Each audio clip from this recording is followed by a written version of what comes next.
ಮತ್ತೆ 3 ಜನನ DCM ಮಾಡಬೇಕು ಅನ್ನೋಂಥ ಪ್ರಸ್ತಾವ ತಮ್ಮ ಪಕ್ಷದಿಂದ ಅವೆಲ್ಲವೂ ಅವರವರ ವೈಯಕ್ತಿಕ ಅಭಿಪ್ರಾಯಗಳು. ಅದು ಹೈಕಮಾಂಡ್ ತೀರ್ಮಾನ ತಗೋತಾರೆ. ಹೈಕಮಾಂಡ್ ಏನು ಮಾಡಬೇಕು ಅನ್ನೋದು ಆಲೋಚನೆ ಮಾಡ್ತಾರೆ. ಚುನಾವಣೆ ಮೇಲೆ ಪರಿಣಾಮ ಆಗೋದಿಲ್ಲ ಸರ್ ಇದು?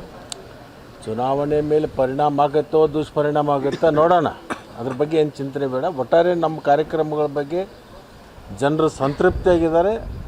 ಈ ಪಂಚ ಗ್ಯಾರಂಟಿಯಿಂದ ಸಾಕಷ್ಟು ಮಧ್ಯಮ ವರ್ಗದವರಿಗೆ, ಬಡವರಿಗೆ ಭಾಳಷ್ಟು ಅನುಕೂಲ ಆಗಿದೆ. ನಮ್ಮ ಪರವಾಗಿ ಗಟ್ಟಿ ನಿಲ್ತಾರೆ. ಬರುವ ಲೋಕಸಭೆಯಲ್ಲಿ ನಮಗೆ 20ರಷ್ಟು ಸೀಟ್ಗಳನ್ನು ಗೆಲ್ಲಿಸ್ಕೊಡುವಂಥ ಕೆಲಸ ರಾಜ್ಯದ ಜನ ಮಾಡ್ತಾರೆ. Thank you.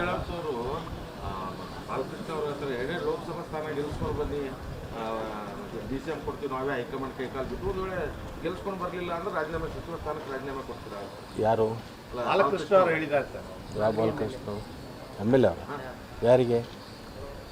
ಈಗ DCM ಕೇಳ್ತಾ ಇದ್ದಾರೆ ಸರ್, ಅವ್ರಿಗೆ ಹೇಳಿದ್ದಾರೆ. ಮತ್ತೆ 3 ಜನನ DCM